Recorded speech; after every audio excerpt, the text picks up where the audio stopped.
আসসালামু আলাইকুম। আপনাদের সবাইকে স্বাগত জানাচ্ছি। কেমন আছেন?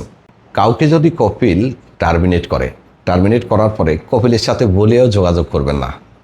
কেন করবেন না জানেন?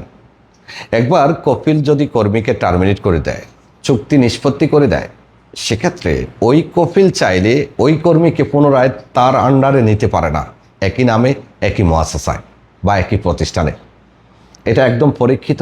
খেয়াল আছে, গত বছর আমি একটা ভিডিওর মাধ্যমে আপনাদেরকে দেখিয়েছিলাম, আমারই একজন পরিচিত লোক, সে সৌদিতে আসার 3 মাসের মাথায় তার কপিল তাকে টার্মিনেট করে দিয়েছিল।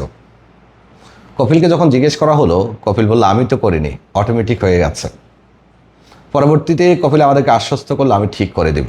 আমি শিওর জানতাম যে সে পারবে না, তারপরেও কপিলকে একটা সুযোগ দিলাম। কেন জানেন? কারণ সে তো সৌদিতে নতুন আসছে, 1 বছর হয়নি। এমনিতেই 1 বছর যেহেতু হয়নি, সে অন্য কোথাও ট্রান্সফার হওয়ার সুযোগ দেয়। তাই ভাবলাম যে কপিল চেষ্টা করুক। কপিল ঠিকই চেষ্টা করেছে, নতুন চুক্তিও করেছে, সব কিছু ঠিকঠাক। কিন্তু 60 দিন পরে হুরুপ চলে আসছে টার্মিনেটের। এটাই বাস্তব। একবার কপিল তার কর্মীকে টার্মিনেট করে দিলে, চুক্তি বাতিল করে দিলে, পুনরায় সেই কপিল সেই কর্মীকে নিতে পারে না, একই নামে, একই মুআসাসায়। যদি রিকন্ট্রাক্টও করে, পুনরায় আবার কন্ট্রাক্টও করে, কোনো লাভ হবে না, সময়ের মধ্যে হুরুপ চলে আসবে।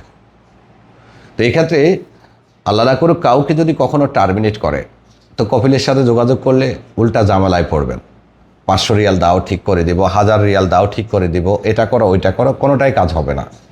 বেস্ট পন্থা হলো নতুন কপিল খুঁজে ট্রান্সফার হওয়া। তবে হ্যাঁ, ট্রান্সফারের জন্য শর্ত আছে। সৌদিতে আসছেন কতদিন হয়েছে সেটা আগে দেখতে হবে। সৌদিতে আসার যদি 1 বছর হয়ে থাকে, ওই যে গত বছর যার কথা উদাহরণ দিলাম না, তার অলরেডি আমার নামেই এখন আমি কাফালা করিয়ে ফেলছি। আমার অফিসে কাজ করে, আমার নামে কাফালা করেছে।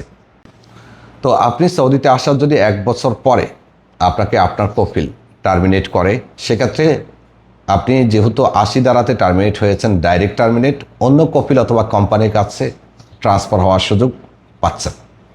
নাম্বার 2, সৌদিতে আসার 1 বছরের মধ্যে, এখন 1 বছর হয়নি, এমতো অবস্থায় যদি আপনাকে টার্মিনেট করে, তাহলে 1 বছর শেষ হওয়া পর্যন্ত অপেক্ষা করতে হবে। যদি 1 বছর শেষ হওয়ার পরে হুরুপ কাটার বা বৈধ হওয়ার সুযোগটা চলমান থাকে, তখন আপনি অনায়াসে যে কোনো কপিল অথবা কোম্পানির কাছে কাফালা হওয়ার সুযোগটা পাবেন।